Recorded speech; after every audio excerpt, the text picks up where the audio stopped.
Hello viewers, welcome to another segment of our environmental dialogue here at UCTV, that's Uganda Catholic Television. Here today we have a very beautiful, brilliant young people who are discussing and digesting the issues concerning our environment. You know that many people have been making a lot of noise with NEMA, with NFA, complaining about them. But today the young people has really come here on ground and to tell us why there is need for us to support NEMA, to defend NEMA, to defend NFA, at least to stand with these bodies who are so-called the government agency. You know, without the young people, we cannot do anything. And that's why the preliminary UBOS report says that the young people make up the 22% of our population. And with this 22%, if we have this few like-minded one here today who are able to articulate the environmental issues, we know that Uganda will be a better place, which is called the Pearl of Africa. Without wasting time, I'm here. Let me introduce let me give my panelists to introduce themselves and talk about themselves in seconds. So, you're most welcome, my panelists from the left side. Let me start with you. Please introduce yourself. Hello everyone, I'm by names of Ritah Nakayenze from NYCA. That's an abbreviation for NRM Youth Cadres Association. Thank you. Yes, give it to another your colleague. Yes. Well, it is a pleasure to be here. I'm Lorika. I'm a climate change activist and champion from Youth Go Green. Thank you. Yes, thank you, Brian. Thank you so much. My name is Patience Alaso. I advocate for environmental sustainability and also for climate change in an effective way. I also work with Junior Achievement Uganda, which is an international NGO aiming at inspiring and preparing young people to succeed in the global economy. Thank you. Wow. Yes, you said that you've seen that what NEMA has been doing, NFA has been doing, and really, yeah, as an environmental activist, why do you think that we need to defend this government agency like NEMA, like NFA, with what they are doing? And for instance, you have seen what has happened in Luigi, like evicting people out of the wetland, doing a lot of things, and the oppositions from the government side have come complaining about these people. So why do you think that we need really to defend this government agency, since they are the coordinators of things to do with environmental management? So tell us, Patience, because the viewers there, they want to listen, and someone down there in the grassroots want to listen to the young people, why they need to protect and defend NEMA for their work. Yes, thank you so much, Dickenz. I would start by defending them because at the end of the day, they are trying to fulfill their mandate.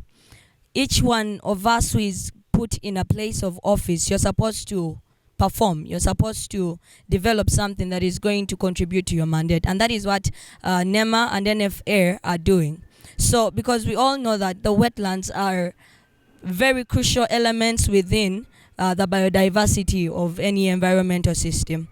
When we see the wetlands are supposed to be places that are contributing to environmental sustainability.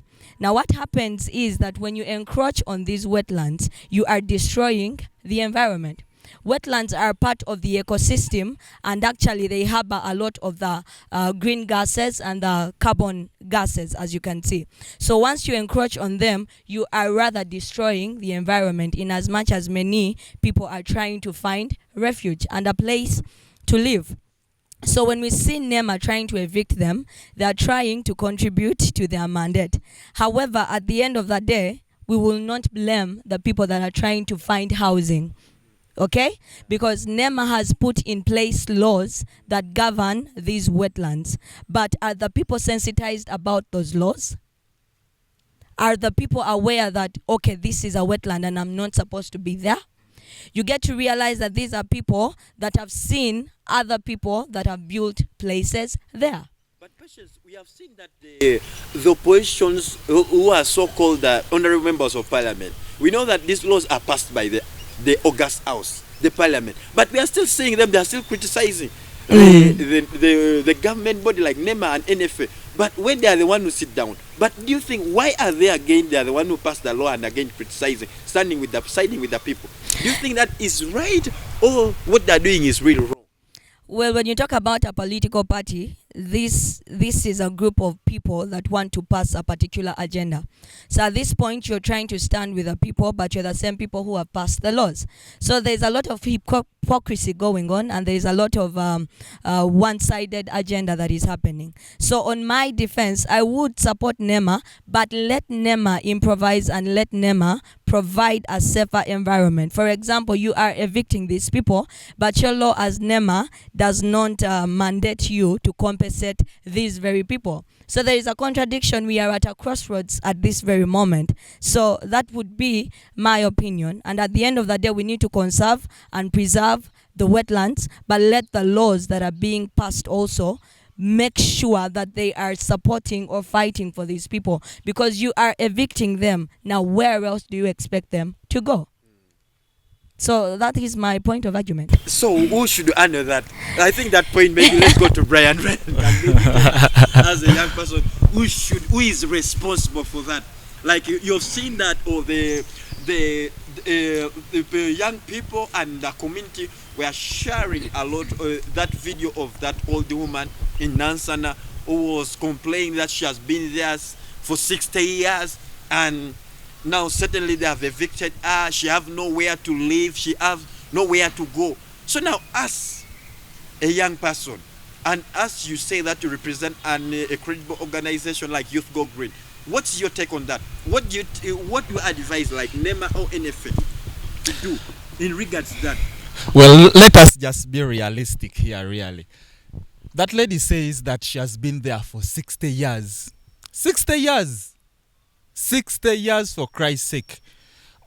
It is, to me, it is a lie, you know.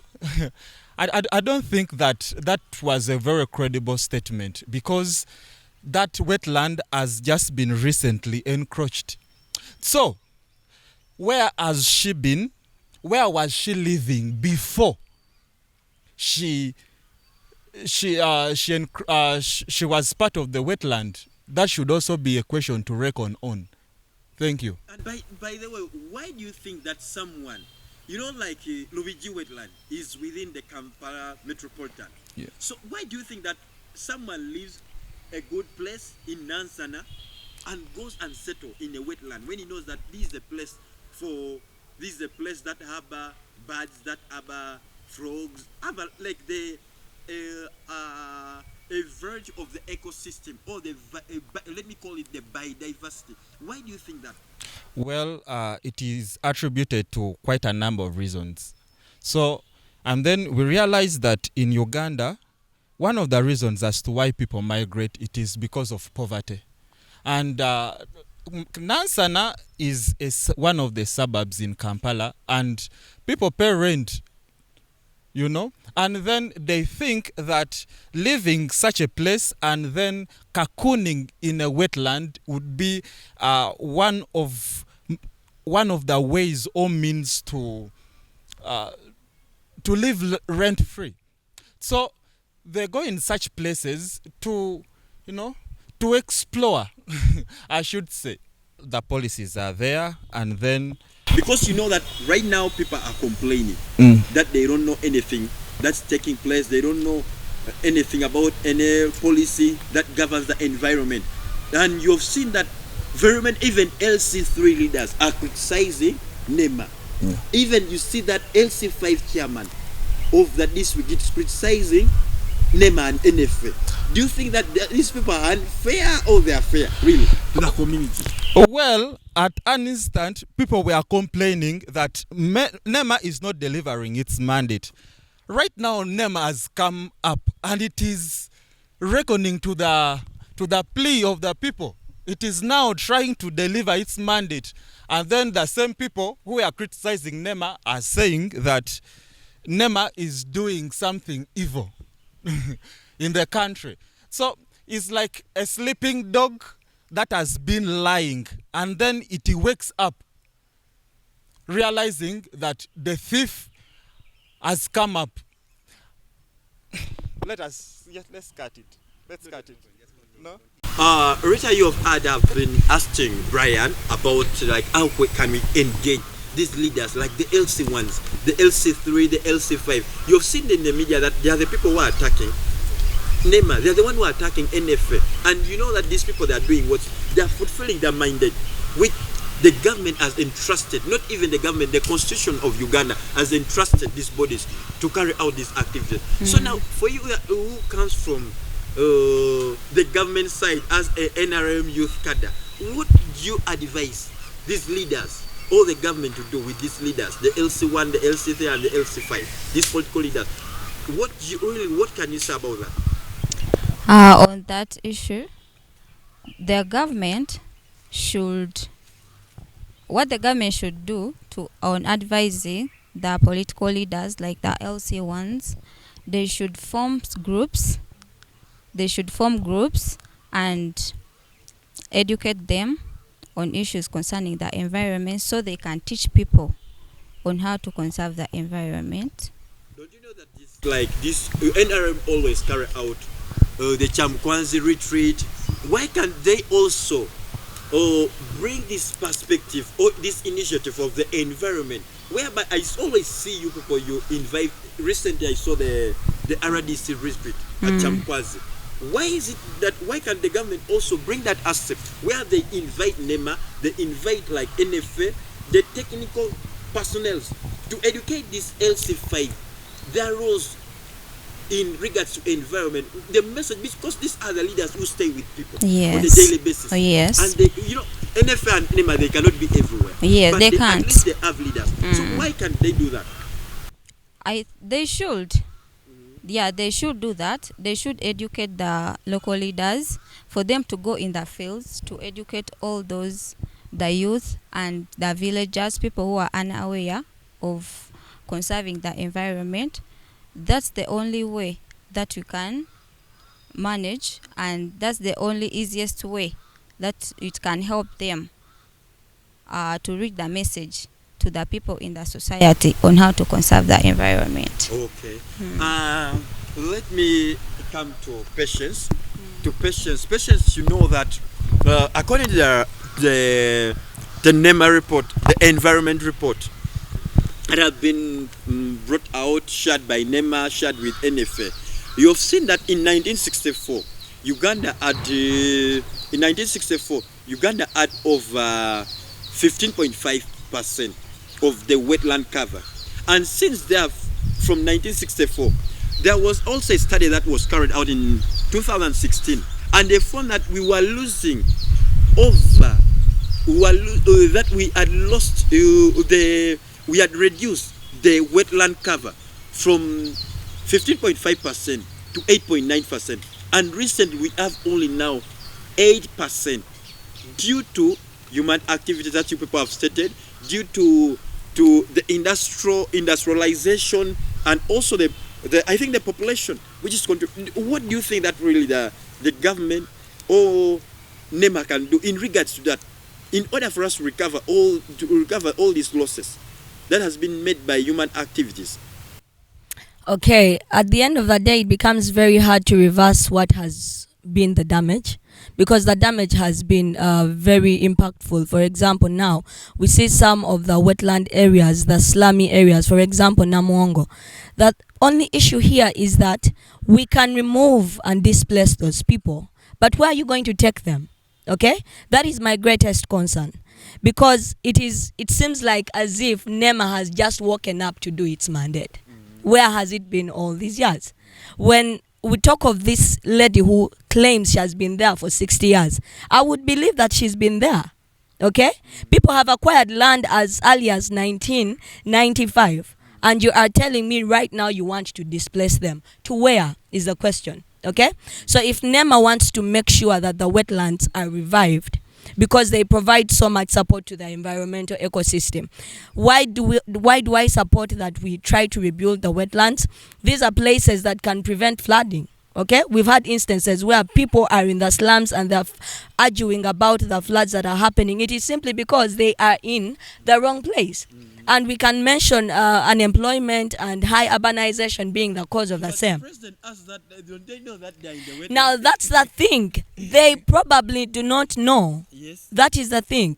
They probably do not know, and because they found other people living in those particular places, they found themselves there. That means the laws are weak. That means there is a lot of corruption even among the local leaders, because these are the people that are going to ask for your ID, they are going to ask for where you're coming from, and at the end of the day, they will support the landlords to continue building and to continue housing these people. So at the end of the day, there is a very weak law enforcement, and there is very weak implementation, because the laws are there, they are very good on paper, but when it comes to the implementation of the same, it is very, very weak. And at this moment, I would advocate for an implementing authority, because Uganda has a planning authority that is very intact. But when it comes to the implementation, monitoring and evaluation, we are very low on the same accord. So if we can have such a body in place, then I think every authority, be it NEMA, be it NFA,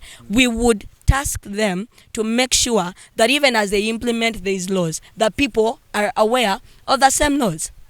Okay, I would relate to what the Honorable Prime Minister did mention, that every Ugandan who is poor should be arrested. At this rate, is it a crime to be poor? You get it? So at this rate, if every poor Ugandan is to be arrested, then Uganda as a whole should be arrested. Because right now we are operating in a deficit. We are considered a bankrupt country, given the budget that was released.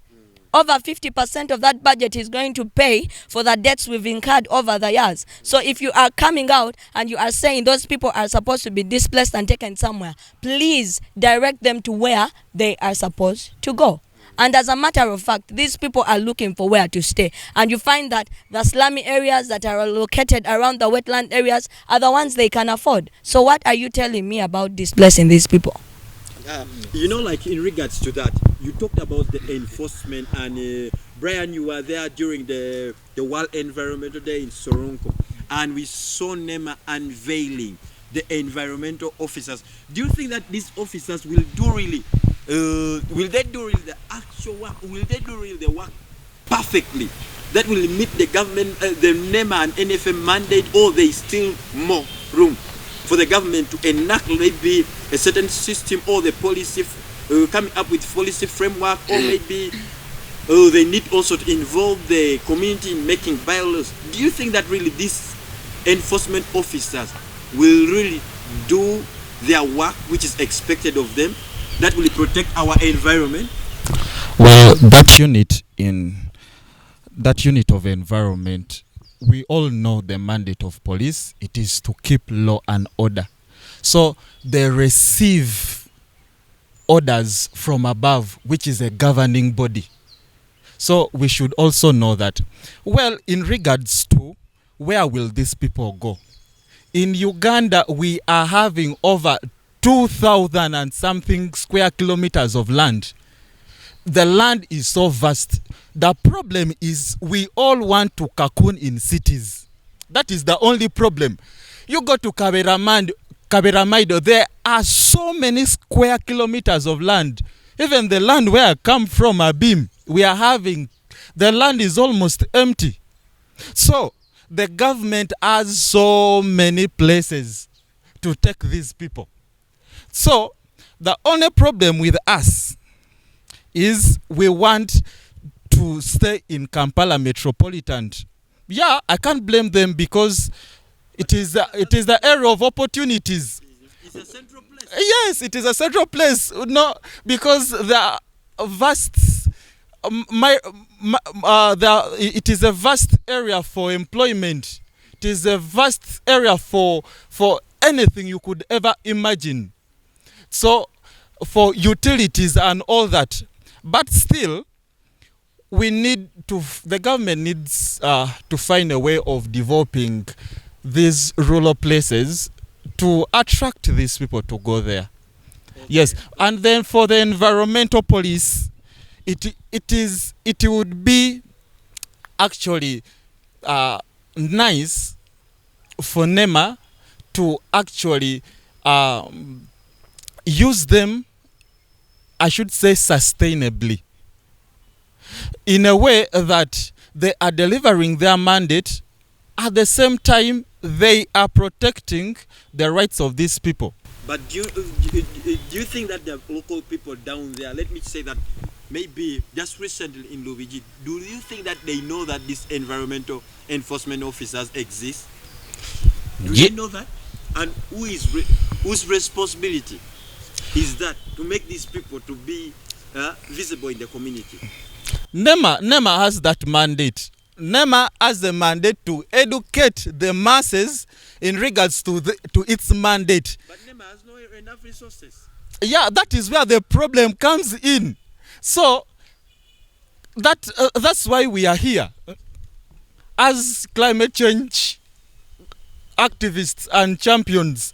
We need to carry out advocacy, and we inform the masses about the existing laws that governs them. We should also actually get to know, and we should actually get to understand that the environment, nature, has its own rights. Nature has its own rights. We are looking at the issue of rights in regards to human beings. Yeah, human beings, we have rights. True, right? But nature also has its own rights. Look at Act 5 in the National Environment Law. So the Act says that the environment has its own rights to recreation, to exist, and to be maintained. And prior to that, whoever tampers with the environment should be prosecuted. But someone in Bududa doesn't know that. A farmer in Bududa, a farmer in Kabale, in Wakiso, doesn't know those things, that they do exist, that these plants, for them what they know, I need to get my tree for firewood. Period. Because he has nothing to know, like he doesn't have any biomass means of cooking. So, what can really be done? So I'm pushing this to Parliament and to the government, to every arm of government that is concerned on these very issues. They should consider financing every endeavor that is in regards to climate change and environment conservation. Okay, thank you, Brian, for that elaboration. Now let me come to Ritah. Ritah, you know, as the young people who are part of the NRM government, that's why you are called the Cadres. Yes. Wow. So now, as the young cadres of the NRM, what do you advise the government to do, or your government, especially the like when you reach out to your General Secretary Todwo, what can you advise him that you, as the body of the NRM, you can really do in regards to defending the work of NEMA and NFA?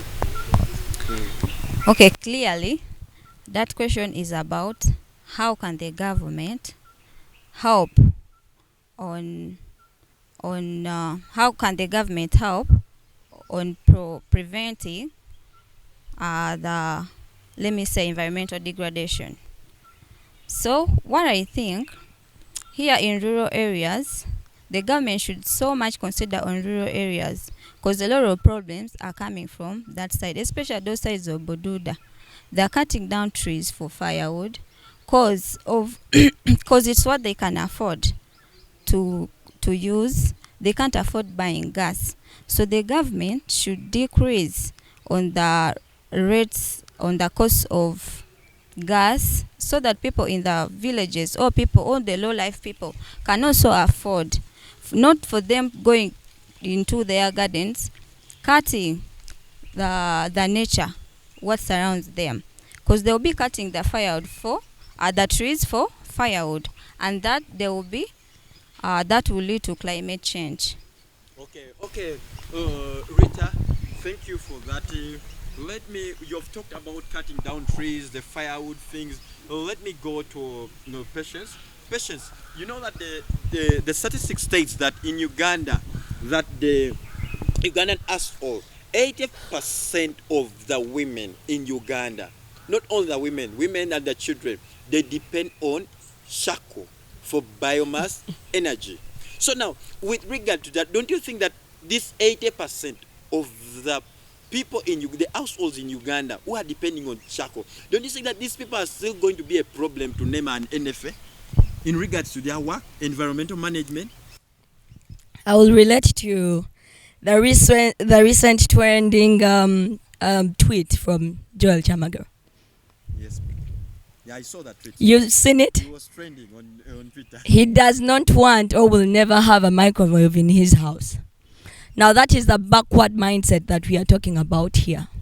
The world has moved past, the olden ages.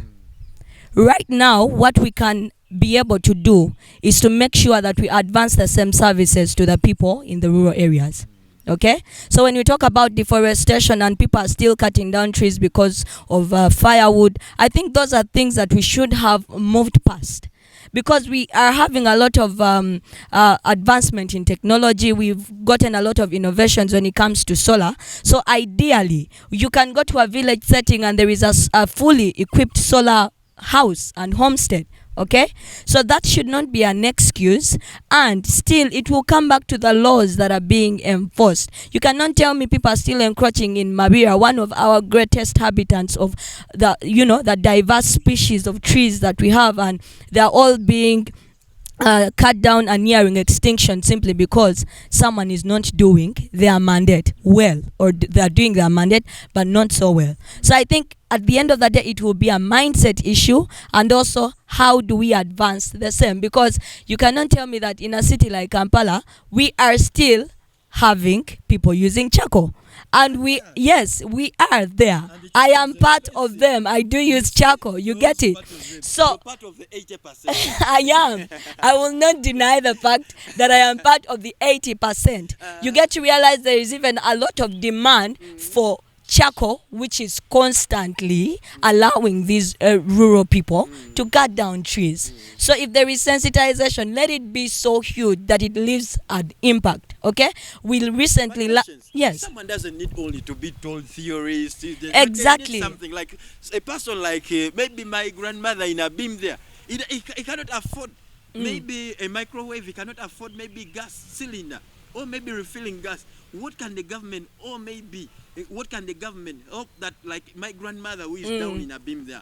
What can the government do really for a person like if even you've just given an example that you're part of the 80%? Yes. Who are what? Who are contributing the True. I'm working on myself. Yes. I'm working on myself because apart from, I don't remember the last time I did use charcoal because we're using electricity and gas at the same time. But I won't compare my situation to your grandmother who is in the village. At the end of the day, we'll do all the talking, but if we do not teach these people how to do it. I work with Junior Achievement Uganda. And we get these young people to develop solutions that are trying to convert and change the entire system when it comes to the environment. These people, young people, have developed different ways of coming up with gas that can be used. These are kids that are coming all the way from Masaka. Now, if we are doing it with the young people, then we are trusting that in as much as we cannot help your grandmother right now, we are grooming a generation of young people that are developing the ideas and solutions to these very problems. We are trying to give them funding to advance their ideas and solutions. So in as much as I might not be able to help your grandmother, I am equipping that same kind of skill set and mindset in the young people who are the future of this generation and the future of Uganda. So I believe I'm doing my part in that accord, and by focusing on these young people, we are inspiring them and preparing them to succeed in the global economy and also as a contribution to environmental sustainability. Let me bring in Brian. Brian say that he works with Youth Go Green. You've been dealing with the young people. And Patience has talked about something which is really right now, we know everyone is talking about the mindset change. In every conference you go here, mindset change. Brian, as you've been with Youth Go Green, you've been attending different conferences of carbon credit. What should the government do when we know that now a person down there in Karamoja cannot afford the price of gas cylinder. He cannot afford to buy a microwave. So, as Patience stated, that it's about mindset change. So, as a young person, what do you advise the government to do, or maybe other actors like Youth Go Green to do in regards to the young people? And where should the mindset change start from? Well, we so much focus on the government Etuyambe, right? Yeah, we so much focus on the government to deliver, and yet forgetting that we can do something to help ourselves. You know, mindset change starts with me. For me to be able to transform a generation, to be able to transform a community, I should be deliberated myself to be able to fully function in my capacity. So, the other... Obama saying that change starts with you. Change starts with me. Yeah. You know, so we have to harness. But there are other people who change themselves and they keep it to themselves. They don't care about the neighbor. Now, that's the problem. That's why we need to harness local and indigenous knowledge in regards to energy transition. The government has been so much focusing on this issue of energy transition. That's why we are having renewable energy conferences every year to educate masses in regards to energy transition. So we have so many actors coming in to showcase their innovations and exhibitions in regards to energy transition, in regards to energy cooking stoves, improved energy cooking stoves. It is one of the indigenous knowledge that we should harness on. If we should also look at the issue of ebibina. A Muganda lady says ebibina, right? Do you know ebibina? Do you know ebibina?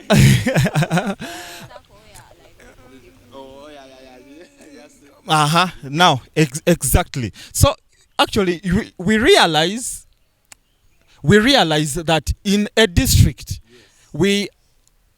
every district has a natural resource committee. Yes. And then in a natural resource committee, there's always a chairperson.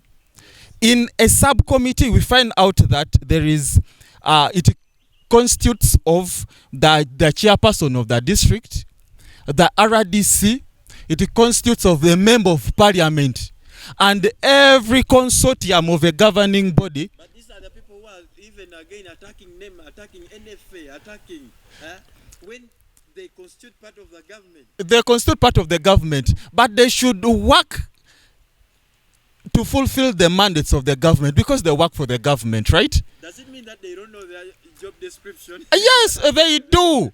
They do, but this is their mandate and they are supposed to support the government in all facets of life. So every resource committee in a district has the mandate to carry out advocacy and sensitization of its masses. But they fear also of the public management bill that they might be tear gas. Provided you are supporting the government in its endeavors, I don't think there would be any tear gas really. Let me go you to know? Ritah. Tell us why are we supposed to support the National Forestry Authority, NEMA, that's National Environmental Management Authority. Why, as you is part of the government of NRM? As an NRM youth cadre, of course, I support the work of the NEMA and the work of the NFA. Yeah, because these are people who are trying to help us to protect our environment. They are teaching us the ways of living. not to destroy our environment, not to destroy what we are benefiting from. Of course, I will support them. Okay, I want just Brian to summarize for us because we have just a few minutes. Brian, huh? Well, we as a country, we subscribe to the 1995 Constitution, and in Article 237 says that the government should hold in trust the forests for the well-being of the citizens of the country. And then Uganda also subscribes to a number of international instruments like the Kunming Protocol on Biodiversity Framework. So, and it has a mandate that by 2030, all the wetlands, all the natural resources should be restored. The depleted resources should be restored back. But is it being restored? That's why we are here. We are here to blow the whistle to the government and to every actor to pull up their boots. This is the time to act. We are drumming the beats of awareness to awaken everyone, be it individual, be it groups or the government at large, to wake up. The government has woken up, NEMA has woken up, that's why it is evicting people. Yes, it is one of the serious signs that it has woken up. All right. Thank you, Brian, for that. Patience is laughing at you. Maybe has a point. Maybe has something first about. But do you know that? Yeah, you are laughing now. You give Patience. Patience, I want you. What are you saying? What's your last remark in regards to defending NEMA, defending NFA, and a message to the government? Because people down there, they are really they are eager to listen to a young person like you who always live with them. So tell us. Yes, I was simply laughing because of the statement he made that NEMA has woken up. Yes, we are glad that NEMA has woken up, but it should not be at the cost of the people living there. So NEMA, you have woken up, but please put the well-being of the people living in those places at heart. I've lived in a slum before, the Namongo slums before, and that is why, as a young person who has traversed that place, yes, I've been one, I've been one, and I can speak. One who is very transformed and knowledgeable. So I've been there, and as I speak, I'm speaking for them because I've been there, I've moved from there, but at heart I know that these people might not have where to go. But thank you, NEMA, thank you, NFA, for your obligations that are being fulfilled towards this nation. And all I can say is if NEMA wants to progress with its mandate, there is a need for partnerships, and I would advocate for SDG 17, which advocates for partnerships and collaborations. We will not be able to do this alone. And we have the okay? Yes. Last year we had the run for access to affordable and clean energy. This year it's a run for partnerships and collaborations. So NEMA needs a lot of collaborations. You said they lack resources to do their mandate. But if we deliberately seek out for partnerships, then I believe NEMA would be able to progress with its mandate without having necessarily to put these young people at a disadvantaged state. So thank you. That's my final word to you. Wow. This has been a wonderful discussion, dialogue with the young people of Uganda. These are people who live within your communities. These are people who have expressed the same change in the climate change. That's why they have been sharing their ideas. They have been passing out message to you, telling you that really what NEMA is doing is not wrong, what NFA is carrying out is not wrong, but there is an amicable way of doing things. Thank you, Patience. Thank you, Brian. Thank you, Ritah, for having us on, for coming for this show. And we know that we'll be having you often, every time, to share your ideas.